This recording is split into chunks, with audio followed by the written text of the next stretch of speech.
not watching 10.RicTV in this bitch. Tired of low life steeds and revenge. Blessed like a squeeze in this bitch. Just a little ghetto boy dreaming a stick. 10.RicTV, we back again. Episode number 5. Another special guest in the building today. Who we got in the building? Who got in the building today? Chimi Peculiar. Let's go. What you got planned for New Year?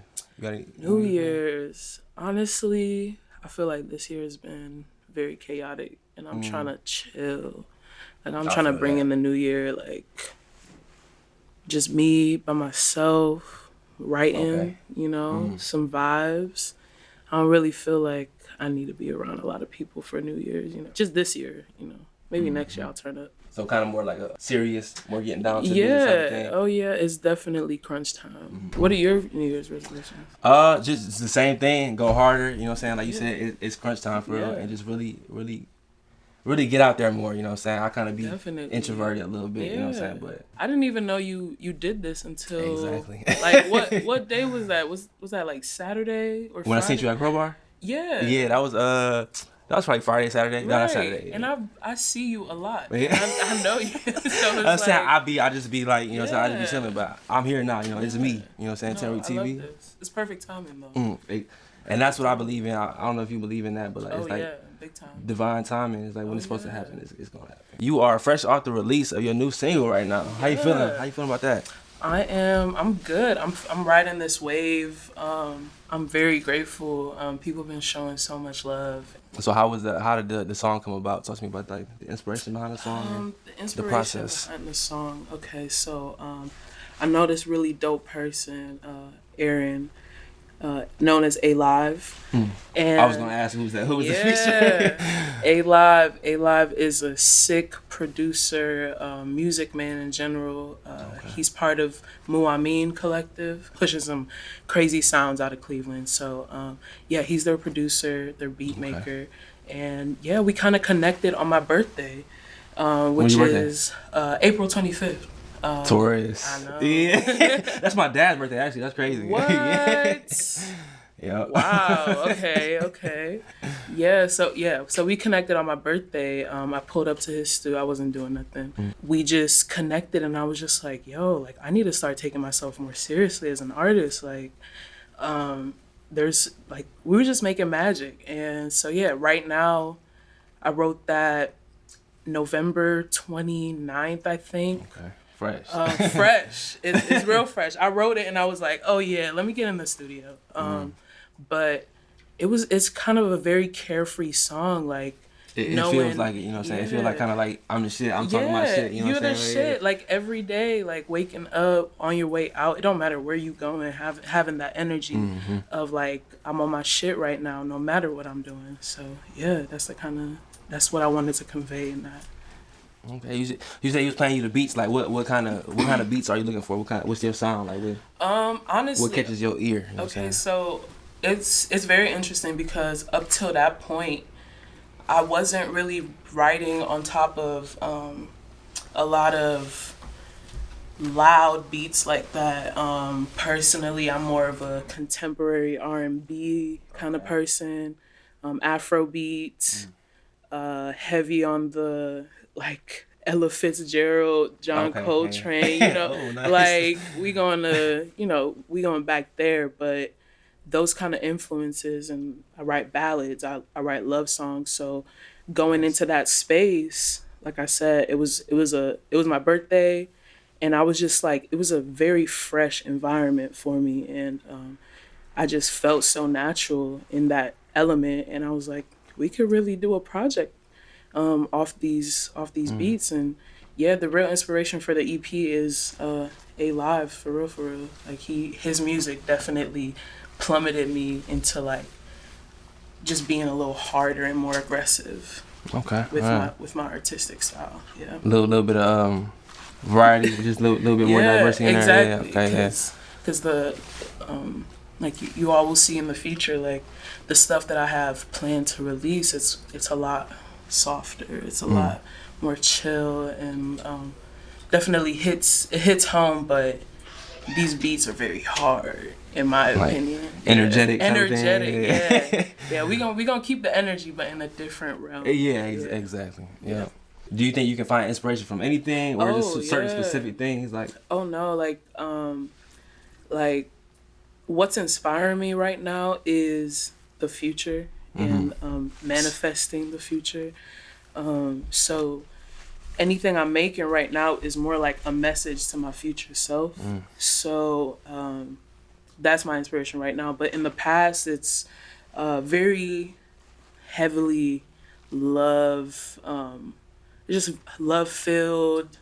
Cause like I feel like there's so many sub-genres in love songs. You feel me? So we can go R&B with it. We can go jazz with it. We can go spoken word on some Jill Scott. You know, I love spoken word. So that's my realm with it. Just love the lack of the fulfillment, the jeopardy of love. You know, so all of that. Yeah. What's your creative process? My creative process. Let me take this off. Or do you just? Is that? You're right. Or do you just freestyle songs? I don't like taking the creative, expressive, spontaneous element out of like performances. Like when I'm like overly like in my head about it, it's not gonna hit the way it's supposed to. I know all about it because that's my main problem. Yeah, like it's like we're creatives. Like this, it comes from the source, and sometimes you don't want to like overproduce what you're receiving. Because then it turns out as something else. I'm being very vague, but I know what you mean. Because it's like music and art and creativity is a feeling. So if you add in logic and mental into that, you taking away from the feeling. You taking away from the creativity. Exactly. I get like you. Some notes could be held longer. You know, some words could be taken out. You know, but at the end of the day, it's really about that.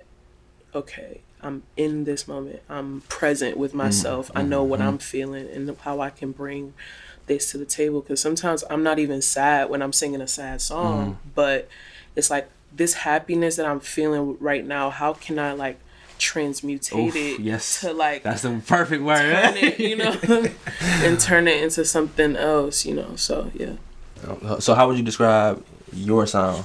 It's all about expression, and the number one message is express with love. That's all I do with my music. As artists, it's my responsibility to just deliver, being a vessel. Like I feel like we don't, because everything is so curated now. Everything is so curated, and we're losing the organic feel to it. Like me personally, you know, a lot of people don't release their music the way I want to release my music. You know, what's that like? I'm a very last minute person. I'm gonna say that right now. So it's like, go stream right now. Not me talking to my kid. Go stream right now. Go stream right now. Go stream right now. Right now. But yeah, I'm a very I'm very impulsive, so it's like if I want to drop it today, I'm gonna drop it today, and I'm gonna make it happen. You know, that's part of the divine timing. Right? Yeah, I completely understand that. And it's perfect. I feel like I couldn't have imagined a different time to release this kind of sound into my community and the people around me, and with just the love that I've been getting, the love that this song has been getting is, you know, it's very. I don't know, it's just like, I mean, there is no right or wrong way to do what you've been set on this earth to do. Just figure it out. So what's who are your like inspirations, like your musical inspirations? Oh, I already named some of them. So Ella, big on Ella Fitzgerald. I have the same birthday as her, fun fact.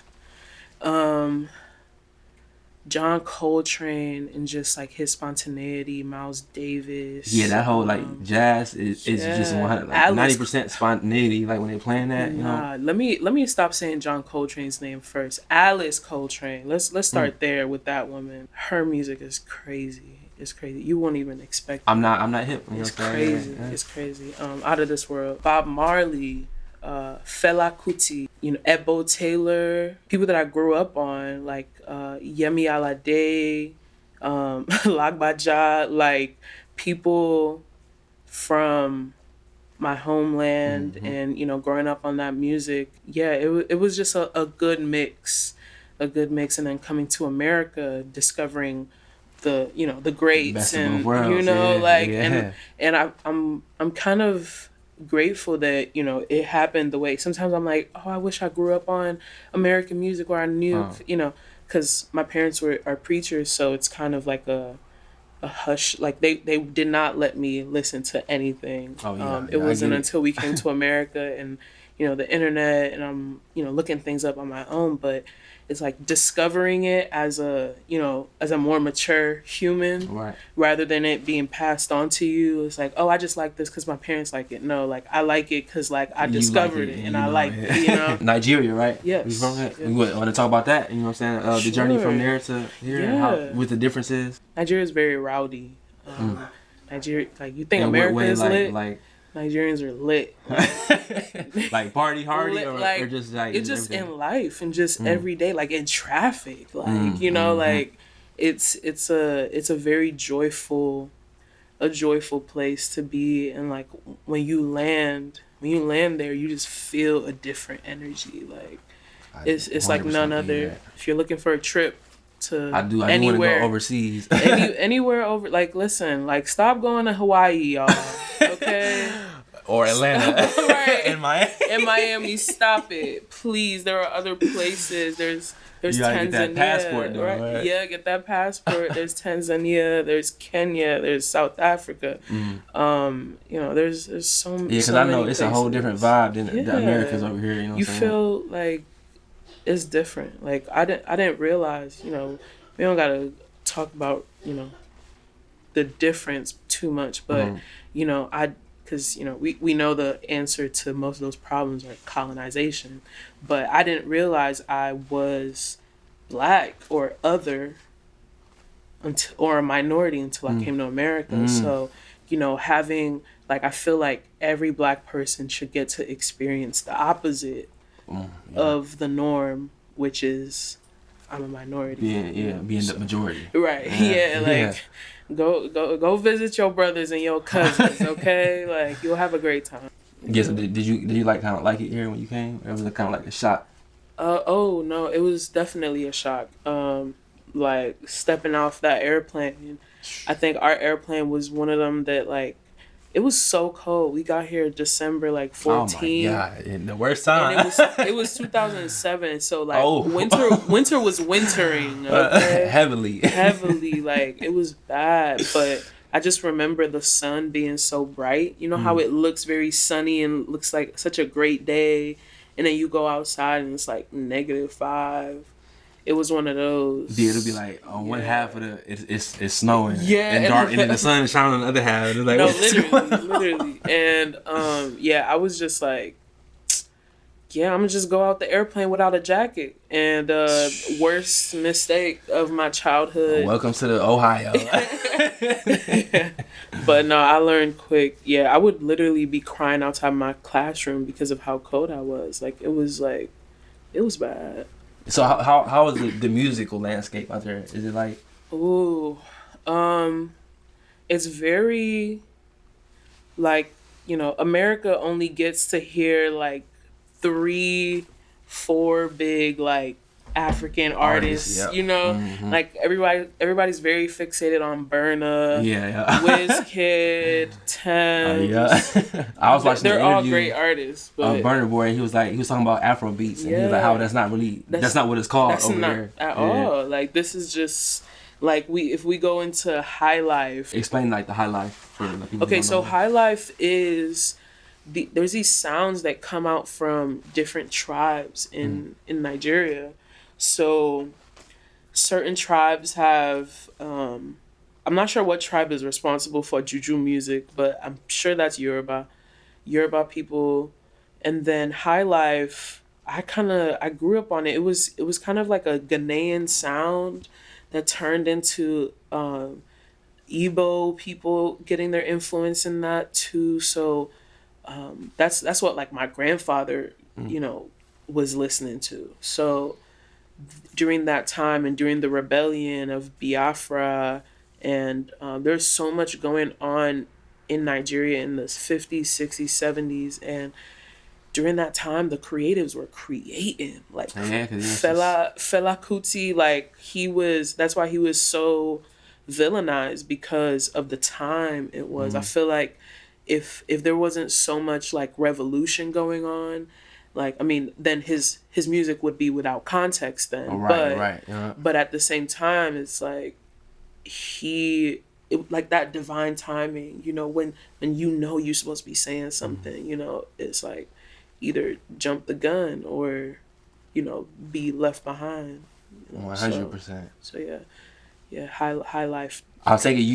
You feel about music that it's powerful. It's like it's very sacred, powerful. almost. Yeah. Very sacred. Yes, I think generationally, the musicians in the communities, you know, no matter what part of the world you were in, like you were reverenced as like, you know, this is someone. It's not about the ego thing. It's just about that creative acknowledgement that like you have something that not a lot of people do have. And because of mass media, you know, the value of the creative, I think, is like going away. And it's not just media. We can go back to things like colonization. 100%. You know, but so it's like it's more about the money than the art these days. Yeah, exactly. And we're not lifting up the people that need to be lifted up, because, like, you know, they don't look like the people that are getting all these awards. They don't have the image. They don't have that image, right? Your name, your artist name, that's just your real name? Like, how you come with the name? Well, Chimi is a nickname I've had since childhood. But yeah, my full name, it's a mouthful, but it's Chimamaka, which is a Nigerian name, meaning my God is beautiful. Nice. But I wanted my artist name to be different from that, because, you know, there's other things that I'm pursuing in life that, you know, I need that separation. But, you know, I mean, there is a separation between artists and, you know, the artistic and the personal side of yourself. But, you know, at the same time, they're both influenced by each other. So Chimi is heavily influenced by Chimamaka's life and her past and her traumas. And Chimamaka is influenced by the optimism of Chimi, you know, and the bandwidth, the creative bandwidth, and like taking that into my own personal life. It's like I can really do anything I want to do because I have this creative instillment from God. So yeah, like I'm in a very interesting phase, because like it's the beginning of my career, and I get to choose how and why I'm being intentional in, like, you know, different spaces, whether it's how much you're getting paid, or what kind of gigs you're taking, or, you know, the people you're choosing to surround yourself with. It's all very intentional, because like we all know those sayings with, you know, like you surround yourself with the people that you're trying to that you want to be like, birds or of a feather that birds of the same. So like I'm trying to surround myself with go-getters, like winners, like people that you don't have to win an award for you to smile and say like I'm on my shit right now. You know, like even if you broke on your last dollar, I could be on my last 5 right now, but you wouldn't know I'm on my shit right now, you know. So I feel like Cleveland is definitely heading in that direction, and there's so many wonderful people here. Like nobody should be taking nobody for granted in Cleveland, because you don't know what's gonna happen tomorrow. So how you feel about the overall music scene today? In Cleveland? In Cleveland and just in general, like mainstream industry type stuff, you know what I'm saying? Like, you know what? I feel like there's enough people commenting on mainstream industry. I'm gonna talk about Cleveland real quick. Cleveland has like just in the past year and a half, 2 years that I've been really like going to things actively, seeking music. Cleveland has surprised me in a crazy way. I think we've got some of the most underrated artists in the world. We're home to artists like Morning a Black Star, which is that they're a band collective of just amazing talented artists. Shout out Rafiq. Shout out Latoya. Shout out Kyle. Shout out James. Yep, Shout out. Shout out Nada. Shout out Dante. Anyway, but yeah, they're. I feel like it's hard as an artist to really like feel like you're making waves here. Yeah. Especially when people are so used to seeing you all the time. You know, it's like, all right, but I can barely pay rent with my gigs. I can, you know, I'm not able to afford the things that I need to further my career, but I feel like that's changing. I feel like that's changing. Slowly but surely. It definitely is. Slowly, and I'm privileged to be part of that change, and it's very optimistic because I feel like Cleveland's putting itself on a map in so many different ways. It really is. Like whether it's with film, whether it's with our nightlife, our food, definitely. Food going crazy. So crazy. And they charging $50 a plate. I'm mad. No, there's so many restaurants that are opening up that are like, man, it's like, whoa, okay, in Cleveland, let me find out. But yeah, despite all of that, I feel like there's so many crazy talent here, like people that really care about, like nobody in Cleveland would be here if it weren't for the other people in Cleveland, like their connections here. I feel like if it was just as cheap to go live in a different, like Atlanta or somewhere else, like you'd be there in a heartbeat, you know, Detroit, wherever it may be. But the art scene is pushing forward, and I love that in recent years, like people are actually finding like community and homes coming together finally. Like places like this, like Black Punk Press. When I discovered it, I'm like, whoa, like this is sick. You know? And that's the whole mission, like statement behind it. Right. You know what I'm saying? Just like, bring people together. Let's just come together and see how much more dope shit we can make in the process. That's been the problem in Cleveland for a long time. It's been a lot.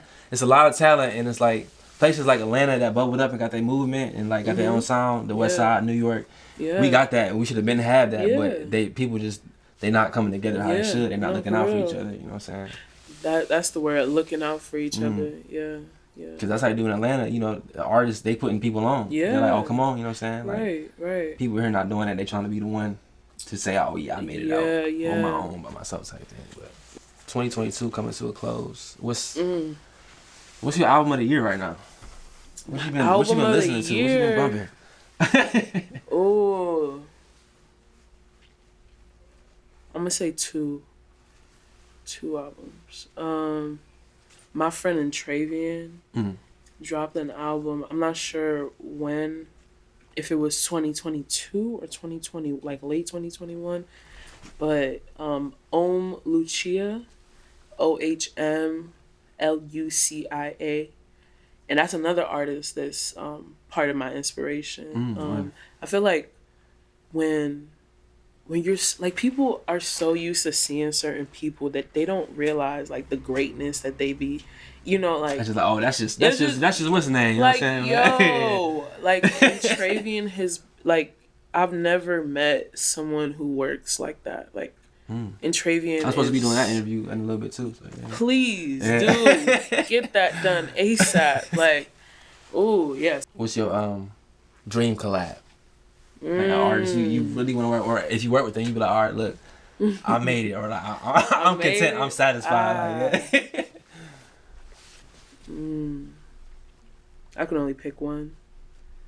I don't believe. I don't believe in only choosing one. All right. First, like my first collab album would be with Asha.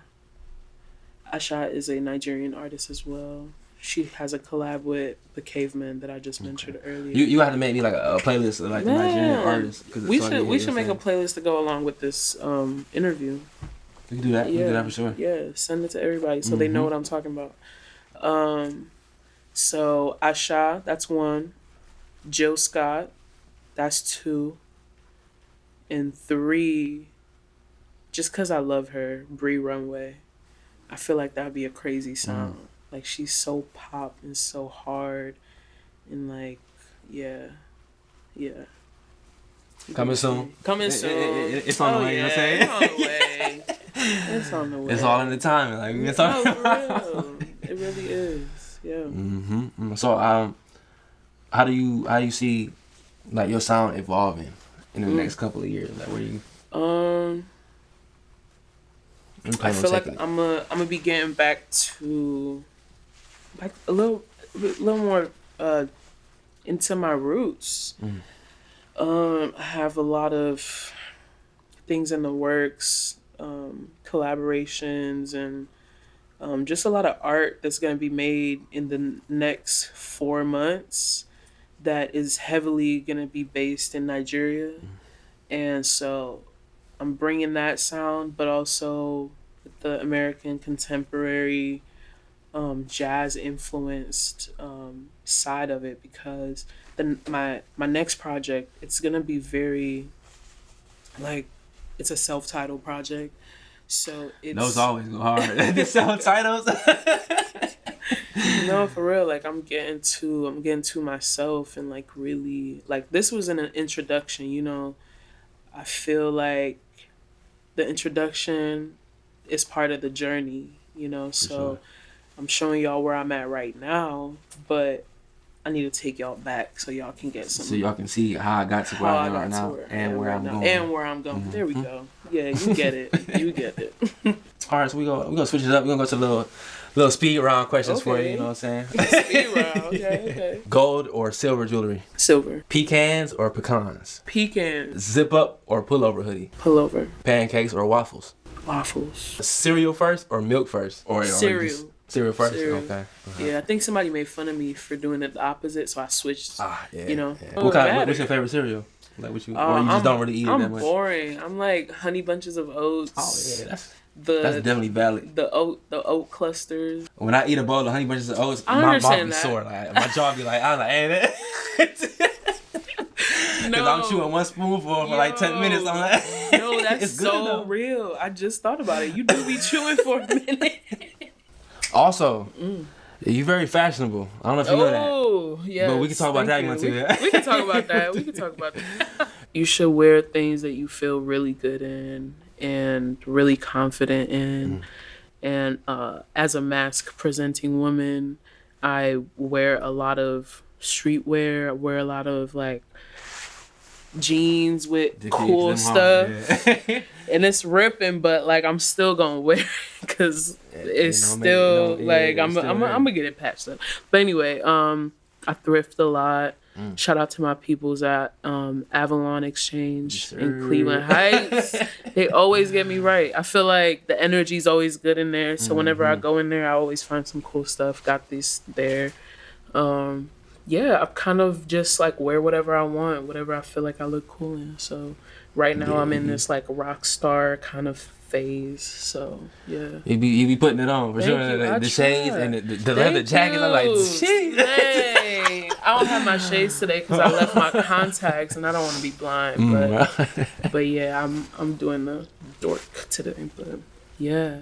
I love fashion. I feel like I'm somebody who, like, in the past, I've been very feminine, like, switched to more masculine and back to, so it really depends what I'm doing in my life. And, like, yeah, I feel like women get put into this box with, like, sexuality and the way we express ourselves. And, like, personally, I'm not looking for the male gaze. I'm not looking for male validation at all.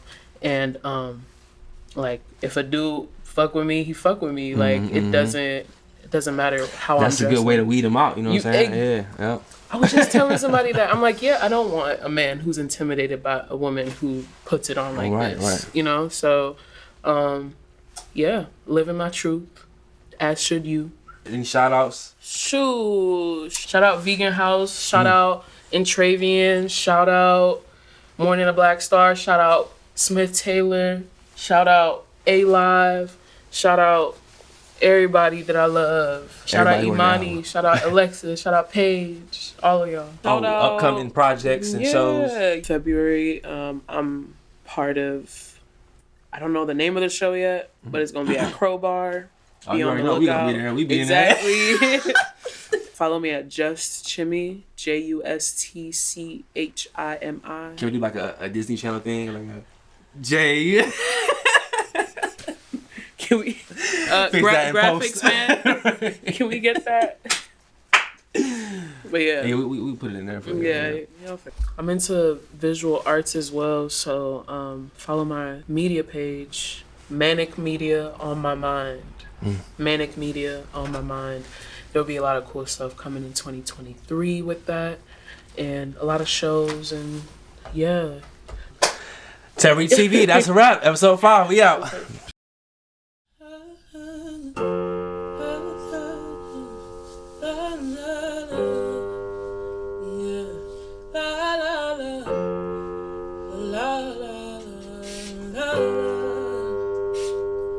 Purple hues found my fuel in the form of you, in the form of you. Perfect pigment, a vision, no illusion. Found my view, yeah, in the form of you. You so tantalizing. You check all my boxes. How can I get more of you? How can I get more of you? So tantalizing and so mesmerizing. Yeah. Can I get more of you? How can I get more of you? You get rhythm, and you might call a beat. Get rhythm, and you might call a beat. Get rhythm, and might call a beat. You get rhythm, and you might call a beat. Get rhythm, and you might call a beat. Get rhythm, and you might call a beat. Purple hues found a few, form of you, yeah, in the form of your perfect pigment into vision, no illusion, yeah, form of you, yeah, in the form of you.